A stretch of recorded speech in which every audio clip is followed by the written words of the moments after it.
Hello friends, bye world में आप सभी का स्वागत है। फ्रेंड्स, बहुत सारे वीडियो हम हिंदी में बना चुके हैं, उनसे बहुत सारे ऑब्जेक्टिव आप लोग को दे चुके हैं। लेकिन अगर टेस्ट में कुछ ऐसा क्वेश्चन पूछते थे हिंदी ग्रामर से तो आप लोग बोलते थे कि ऐसा तो पढ़ाया ही नहीं है। तो मैंने सोचा कि पूरा ग्रामर जो है हिंदी ग्रामर, उनका हर एक टॉपिक का वीडियो बना दिया जाए, फिर उसके बाद सारा थ्योरी दे करके प्रैक्टिस सेट क्वेश्चन या कुछ क्वेश्चन अवेलेबल करवा दिया जाए, जिससे कि कॉन्सेप्ट सहित प्रैक्टिस भी हो जाएगी। तो इसीलिए हमने आज जो है थ्योरी बेस्ड ग्रामर स्टार्ट किए हैं हिंदी का।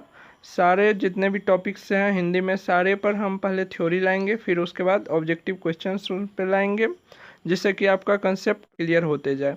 कभी कभी आपसे पूछ देता है कि संज्ञा के कितने भेद होते हैं या सर्वनाम के कितने प्रकार होते हैं, ऐसे एग्जाम में डायरेक्ट पूछ देंगे। तो इसलिए करके पूरा थ्योरी सहित हम देखते चलेंगे। ठीक है, स्टार्ट करते हैं हम लोग संज्ञा से। फ्रेंड्स, आप लोग जानते होंगे कि संज्ञा जो है वो किसी वस्तु, व्यक्ति, स्थान या भाव, संगठन, समुदाय आदि के नाम को संज्ञा कहते हैं। कोई भी नाम हो, कहीं का नाम हो, स्थान वगैरह कुछ का भी नाम हो, तो उसे हम क्या बोलेंगे? संज्ञा बोलेंगे। जैसे सुमन एक आदमी का नाम हो गया, प्रतीक पटना एक जगह का नाम हो गया, यमुना नदी है, नदी का नाम हो, गंगा का नाम हो गया। अब जो है यहाँ पर संज्ञा के प्रकार या भेद ये पूछेंगे आपसे। ये नहीं पूछेंगे कि प्रतीक क्या है, संज्ञा है या नहीं, ये नहीं पूछेंगे। डायरेक्ट ये पूछ देंगे संज्ञा के कितने भेद होते हैं। तो फ्रेंड्स, ये पॉइंट नोट करने वाला है कि संज्ञा के 5 भेद होते हैं। नोट नहीं मतलब याद रखने वाला है या ध्यान में रखने वाला है, संज्ञा के 5 भेद होते हैं। ठीक है, चलिए आगे बढ़ते हैं। आगे बढ़ते कि इन 5 भेद में कौन कौन से भेद हैं। सबसे पहला आता है जातिवाचक संज्ञा। जातिवाचक संज्ञा का डिफिनेशन अगर बोले तो जिन संज्ञाओं से एक ही प्रकार के वस्तु अथवा व्यक्तियों का बोध हो। जातिवाचक मतलब गाय बोले तो गाय के पूरे जाति हो जाना चाहिए। जैसे मनुष्य बोले तो मनुष्य में आ गया ना सारा मनुष्य। नाटा भूटा ये तो नहीं बोलेंगे कि वो नाटा है। मनुष्य मतलब मनुष्य है, वो जानवर नहीं है, मतलब एक जाति हो गया। यहाँ से आप लोग को क्या पूछेगा कि पहाड़। ठीक है, पहले हम पूरा देख लेते हैं, उसके बाद हम बोलेंगे कहाँ कहाँ से क्वेश्चन आएगा। चलिए अगला टॉपिक देखते हैं। इसका अगला प्रकार क्या है? अगला प्रकार है व्यक्तिवाचक संज्ञा। व्यक्तिवाचक संज्ञा का डिफिनेशन क्या है? जिन शब्द से किसी वस्तु या व्यक्ति का बोध हो उसे व्यक्तिवाचक संज्ञा कहते हैं। किसी प्रॉपर आदमी का बोध हो। ठीक है, जैसे गंगा हो गया। गंगा क्या एक खास नदी का नाम है? ऐसा तो नहीं कि सारी नदी का नाम गंगा है, एक ही नदी का नाम गंगा है। काशी एक ही जगह का नाम है। राम जैसे भगवान राम हुए थे, ऐसा तो नहीं कि भगवान राम और भी सारे बहुत सारे हैं, एक ही है। तो किसी खास व्यक्ति का यहाँ से पहचान हो रहा है जातिवाचक व्यक्तिवाचक संज्ञा से। ठीक है, उसके बाद अगला जो है हमारा वो है भाववाचक संज्ञा। भाव, इसमें क्या होता है कि व्यक्ति के गुण धर्म, कैसा स्वभाव है, बेईमान है कि ईमानदार है, इसमें भाव पता चलता है उसका। जैसे व्यक्ति नज़र से लग जाता है कि हाँ, जैसे कहते हो ना कि ये लड़की के लिए ये लड़का जो है ना ज़्यादा मतलब एज है इसका, तो कैसे मतलब वो तो नहीं कि डेट ऑफ बर्थ सर्टिफिकेट आपको देता है कि देखिए हम इतना है। उसके भाव से लगता है या हम देख के सोचते हैं कि हाँ इतना इसका एज होना चाहिए। तो वही होता है भाववाचक संज्ञा। उसमें लंबाई, बुढ़ापा, विनम्रता, मिठास, ये सभी गुण आते हैं। अब इसका डिफिनेशन आप पढ़ सकते हैं। जिस संज्ञा या शब्द से व्यक्ति या वस्तु के गुण धर्म, दशा अथवा व्यापार का बोध होता है उसे भाववाचक संज्ञा कहते हैं। चलिए अगला देखते हैं। चौथा नंबर जो हमारा है समूहवाचक संज्ञा। इसमें क्या होगा कि किसी व्यक्ति, वस्तु कुछ भी हो लेकिन समूह में होना चाहिए। ठीक है, दल होना चाहिए। जैसे चाबी का गुच्छा, क्या बोलेंगे? चाबी का गुच्छा। एक दो चाबी की तो बात नहीं होगी, वहाँ पर समूह हो रही है। जैसे बोलेंगे मेला। मेला में क्या हो रहा है कि बहुत सारे भीड़ है, समूह है, आदमियों का मेला है। जैसे सभा, कहीं पर पंचायत लगते हैं तो वहाँ पर क्या होती है, बहुत सारे आदमी रहते हैं। तो अगर इसकी डिफिनेशन की बात करें तो जिस संज्ञा से वस्तु अथवा व्यक्ति के समूह का बोध हो उसे समूहवाचक संज्ञा कहते हैं। जैसे व्यक्तियों का समूह, सभा, दल, गिरोह, गुच्छा इत्यादि। फ्रेंड्स, अभी थोड़ा बोरिंग लग रहा होगा कि क्या पढ़ाए हुए को पढ़ा रहे हैं, लेकिन आगे चल के देखिए जहाँ से क्वेश्चन उठता है, और इनमें से हम क्वेश्चन आप लोग को प्रैक्टिस में पूछेंगे, लास्ट में क्वेश्चन भी देंगे हम। फिर वहाँ पर आप कितने बनाते हैं वो देखेंगे। ठीक है, हमें पता है कि आपको पता होगी, बच्चे से ही पता होता है, लेकिन यहाँ से क्वेश्चन आता है, इसीलिए हम इस पर जोर दे रहे हैं, इस पॉइंट पर। क्योंकि 15 क्वेश्चन आता है हिंदी में और 75 मार्क्स में हमको 74 मार्क्स एनी टाइम चाहिए, क्योंकि हमें पता है कि साइंस या जीके में कुछ क्वेश्चन हमसे छूट सकती है, लेकिन हिंदी में छूटना नहीं चाहिए। और हम इस तरह तैयारी करवा रहे हैं आप लोग को कि एक भी क्वेश्चन नहीं छूटना चाहिए, अगर आप लोग प्रॉपर सारी वीडियो देखते चलो तो। और हम बार बार बोलते हैं कि आप रिवीजन के लिए प्रीवियस वीडियो जितना है उनको देखते रहिए। 10 मिनट से ज़्यादा की वीडियो नहीं होती है, आप लोग बराबर उसको देखते रहिए। चलिए अब अगला जो अपना पाँचवा बचा है, लास्ट बचा है, पाँचवा संज्ञा है द्रववाचक संज्ञा। इसमें आप लोग को पता चल गया होगा कि द्रव मतलब कोई भी द्रव टाइप का हो, लोहा, सोना, चांदी, दूध, पानी, तेल इत्यादि। अगर इसकी डिफिनेशन की बात करें तो जिस संज्ञा से नापतोल वाली वस्तु या नापतोल होने का बोध हो, किसी वस्तु का नापा या तोला जाए या उसका बोध हो, उसे हम क्या बोलेंगे? द्रववाचक संज्ञा।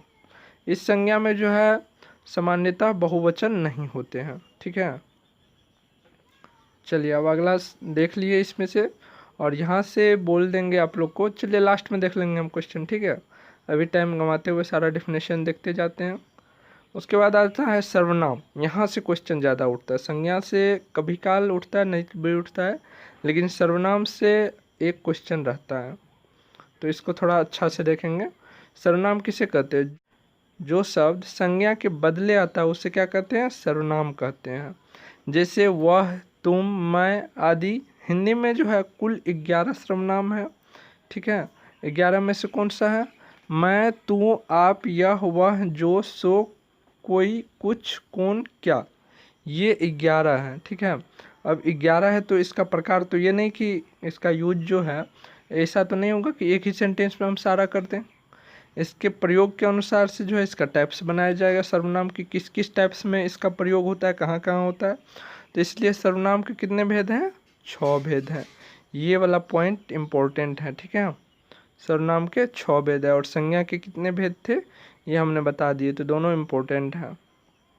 चलिए अब इसके टाइप्स देखते हैं, सर्वनाम के टाइप्स देखते हैं, उसके अंदर वाला टाइप्स कितना वो देखते हैं। सर्वनाम का पहला टाइप्स जो है पुरुषवाचक सर्वनाम है, और फ्रेंड्स यहीं से क्वेश्चन आता है, ठीक है। ज़्यादातर क्वेश्चन यहीं से आता है। पहला जो सर्वनाम है पुरुषवाचक सर्वनाम, उसके अगर डिफिनेशन की बात करें तो जिस सर्वनाम से पुरुष अर्थात कहने वाले, सुनने वाले और जिसके बारे में कुछ कहा जाए उनका बोध हो तो उसे पुरुषवाचक सर्वनाम कहते हैं। अब पुरुषवाचक सर्वनाम है, अगर इसमें 3 पार्ट हो गया, कहने वाले, सुनने वाले और जिसके बारे में कुछ कहा जाए, तो उसको क्या करेंगे? कैटेगरी वाइज करना पड़ेगा उसको।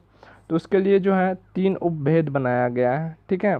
पहला है उत्तम पुरुष, मध्यम पुरुष, अन्य पुरुष। अब जानते हैं इन तीनों पुरुष के बारे में डिटेल्स है।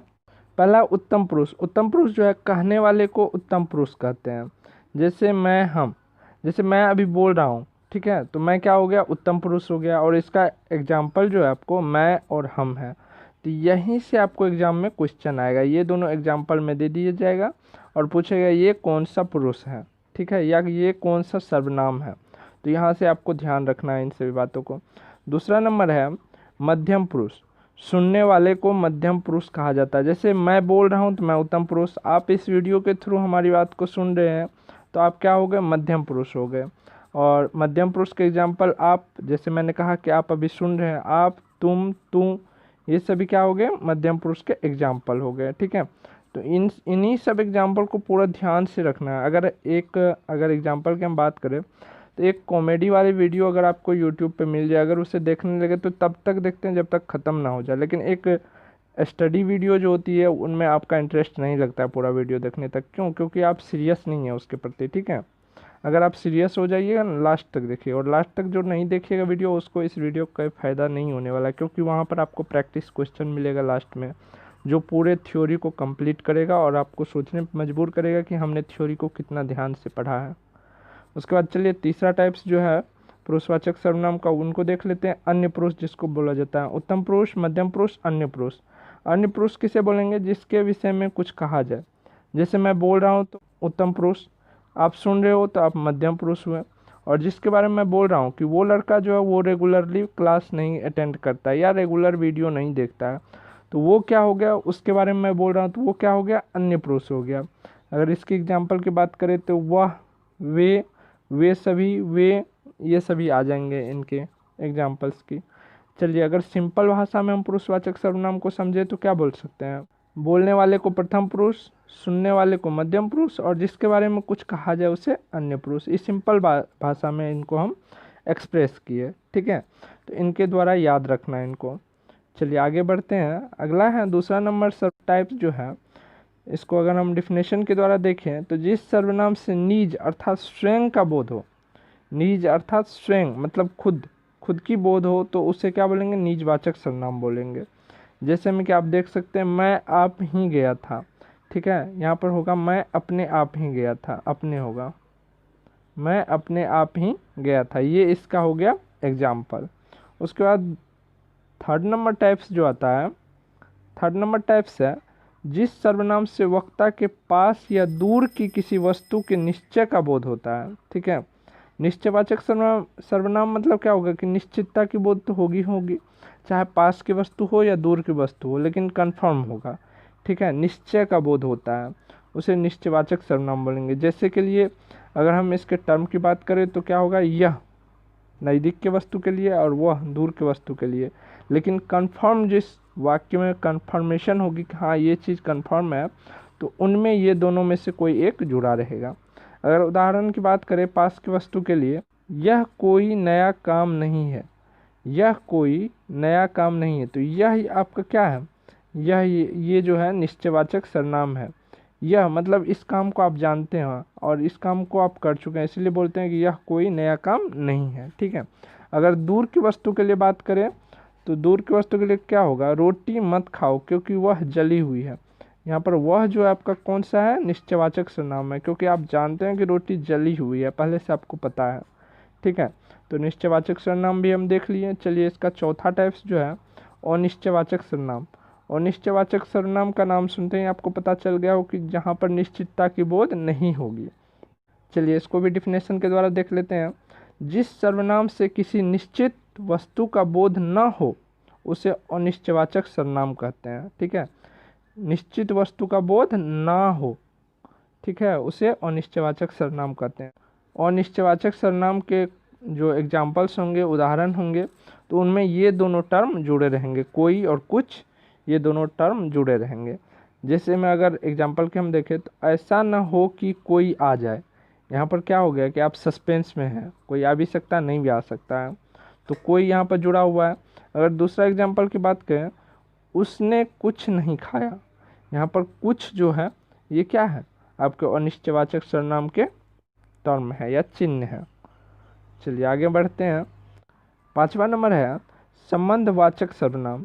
जिस सर्वनाम से वाक्य में दूसरे सर्वनाम से संबंध स्थापित किया जाए, एक सर्वनाम से दूसरे सर्वनाम के बीच जो रिलेशन होगा, जो रिलेटिंग बॉन्ड बनेगी, उसे ही संबंधवाचक सर्वनाम कहते हैं। अगर इसका टर्म की बात करें तो कौन सा लगा होगा, जो लगा होगा या सो लगा होगा, ये दोनों टर्म संबंधवाचक सर्वनाम के उदाहरण या एग्जाम्पल में लगे होंगे। जैसे उदाहरण में हम देखते हैं, वह कौन है जो रो रहा है, ठीक है, ये पढ़ा को हटा दीजिए, रो रहा है। वह कौन है जो रो रहा है, यहाँ पर देखिए जो आपका इस टर्म में लगा हुआ, इस वाक्य में या इस उदाहरण में आपका जो लगा हुआ, जो कि संबंधवाचक है, इन दोनों को रो रहा है और वह कौन है, इन दोनों टर्म को क्या कर रहा है, जोड़ रहा है, ठीक है। अब चलिए जो अपना आखिरी है इसके टाइप्स में, छठा नंबर प्रश्नवाचक सर्वनाम, उनको देखते हैं। प्रश्नवाचक सर्वनाम आप नाम सुनते ही समझ में आ गया होगा कि इसमें जो है प्रश्न किया जाएगा और उनका जो टाइप्स होगा, किस टाइप से प्रश्न किया जाएगा, उनके बारे में जानेंगे। तो चलिए इसको भी देखते हैं। प्रश्न करने के लिए जिन सर्वनामों का प्रयोग होता है, ठीक है, प्रश्न करने के लिए जिन सर्वनामों का प्रयोग होता है उसे प्रश्नवाचक सर्वनाम कहते हैं। जैसे में कौन, क्या, ये दोनों टर्म जो है इनके एग्जाम्पल में लगे रहेंगे। अगर एग्जाम्पल के द्वारा हम देखें, तुम क्या खा रहे हो, तुम क्या खा रहे हो, यहाँ पर क्या देख रहे हैं, ये यही टर्म है प्रश्नवाचक सर्वनाम का। आपसे क्वेश्चन किया जा रहा है कि तुम क्या खा रहे हो, ठीक है, तो आपको बताना ही पड़ेगा कि मैं ये नहीं ये खा रहा हूँ, तो ये हो गया प्रश्नवाचक सर्वनाम। तो फ्रेंड्स हम यहाँ पर जितने भी टाइप्स थे, इनके 6 टाइप्स, संज्ञा के कितने भेद थे और सर्वनाम के कितने भेद थे, ये सारे हमने बता दिया। अब चलिए इनके आधार पर जो है हम क्वेश्चंस कुछ कर लेते हैं, और इनमें जो है जो भी क्वेश्चन रहेगी आपकी, ये सारी की सारी ऑब्जेक्टिव क्वेश्चन रहेगी और HW रहेगी आपके लिए, ठीक है। तो जो लोग यहाँ तक वीडियो देखते आए हैं वो इनके बाद सारा क्वेश्चन सॉल्व कर लीजिए, क्योंकि आपका थ्योरी जो है इसी क्वेश्चन के द्वारा कंप्लीट रहेगी, याद रहेगी। तो चलिए देखते हैं वो क्वेश्चंस। आपके होमवर्क का पहला क्वेश्चन है, संज्ञा के कितने प्रकार हैं। यहाँ पर जो है आपसे संज्ञा के टाइप्स पूछा जा रहा है, और हम आपको बताए हुए हैं संज्ञा के टाइप्स पे हम एक बार जोर से इंडिकेट कर दिए थे कि यहीं से क्वेश्चन आएगा। तो फ्रेंड्स इसका आपको जवाब देना है, और हम आप लोग से रिक्वेस्ट करते कि एक ही कमेंट में सारा का आंसर कीजिए। आप एक पेज पे लिखते जाइए, फिर उसके बाद कमेंट में सारा बता दीजिए, ठीक है। उसके बाद चलिए दूसरा नंबर क्वेश्चन देखते हैं। दूसरा नंबर क्वेश्चन है, गंगा कौन सी संज्ञा है। गंगा जो है आपका ये कौन सी संज्ञा है, ये आपको बताना है। और फ्रेंड्स ये जितना भी क्वेश्चन है डबल स्टार ट्रिपल स्टार लगा के रख लीजिए, क्योंकि ये सभी इंपॉर्टेंट क्वेश्चन है, ठीक है। चलिए तीसरा नंबर देखते हैं। तीसरा नंबर है, सर्वनाम के कितने भेद हैं। यहाँ पर आपसे सर्वनाम के भेद पूछे जाते हैं, और मैं आपसे सर्वनाम संज्ञा इन सारे के टाइप्स जितने भी आए थे उन पर दोबारा इंडिकेट करके बोला था कि इनको याद रखिएगा, इन सारे पॉइंट को याद रखिएगा, ठीक है। तो ये ट्रिपल स्टार में ये क्वेश्चन आता है, ठीक है। इनका आंसर आपको देना ही देना है। और जिन लोगों को मतलब ध्यान नहीं दिया वीडियो में, तो वो लोग फिर से वीडियो को प्ले करके शुरू से लास्ट तक ज़रूर देख लीजिएगा। और हम तो बोलते रहते कि आप संडे को जैसे टेस्ट होती है उनसे पहले सैटरडे को आप सारी वीडियो जिस सब्जेक्ट की टेस्ट होती है उनकी सारी वीडियो आप देखना स्टार्ट कर दो। ज़्यादा टाइम की ज़रूरत ही नहीं है, 10 मिनट 11 मिनट की रहती है वीडियो। ये वीडियो लंबा है क्योंकि थ्योरी वाइज बना है। अगर आप लोग को ऐसे पसंद आए तो आप लोग कमेंट में बताइएगा कि हाँ ऐसे ही चाहिए, तो फिर ऐसे ही लाएंगे। चलिए अगले क्वेश्चन की तरफ बढ़ते हैं।